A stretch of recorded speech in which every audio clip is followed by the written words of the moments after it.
ingenious ways of appearing harmless to the majority and to themselves. Their choices are only my business, because to be born into this strange tributary of the Jewish experience was to be commanded to construct an identity out of everything that I was not. Following the early death of my father, also a German Jewish refugee, I was raised a Catholic and mandated, on pain of betraying my mother and her parents, to live as a refugee in the country of my birth.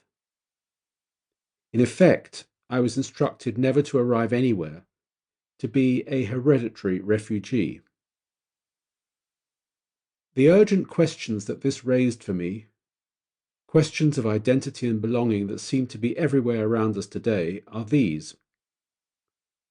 Are we not all in some way exiles in an era that is shedding its past at unprecedented speed? Can the worlds we have lost be restituted, even if minimally, along with their rich networks of meaning, without fruitless and possibly self-destructive efforts to turn the clock back?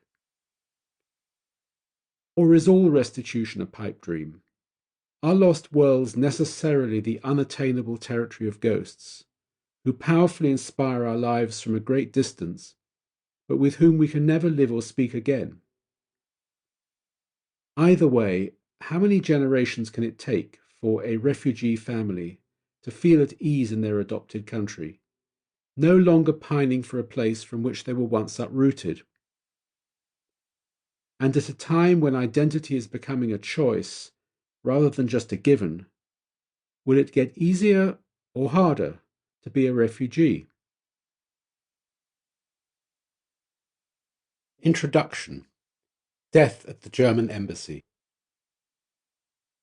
It was only after my mother departed for England that I discovered the circumstances of my father's death.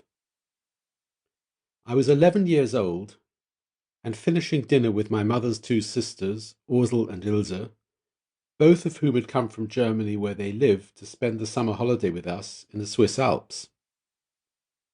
We were sitting in the kitchen of our rented chalet in the hamlet of Gesteig, nestled in a corner where one valley makes a sharp 90-degree turn into another. Ilse had whisked the plates from the table and was already scrubbing them before I'd finished eating. Wherever Ilse was, German orderliness reigned.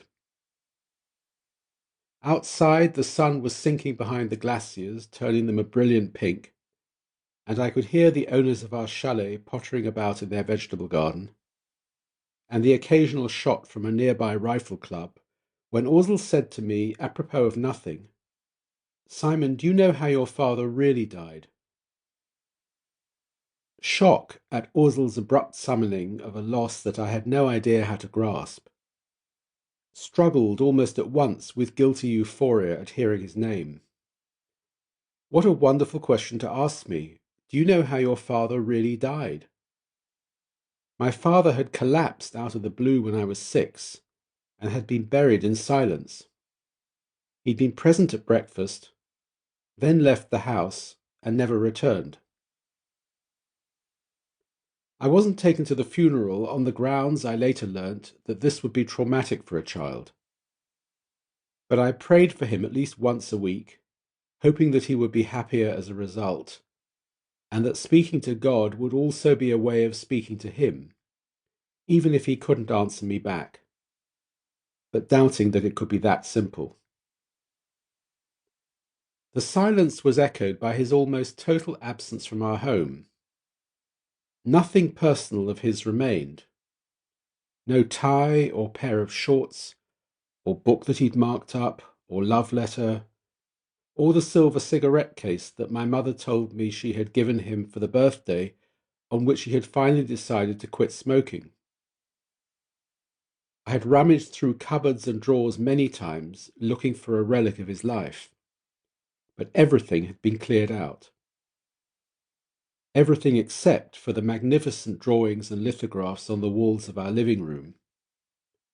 These emblems of his life should have been my link to him. Instead, they were mocking reminders of his absence, ghost-like markers of a presence that was no more, their own life frozen when they lost the person who chose them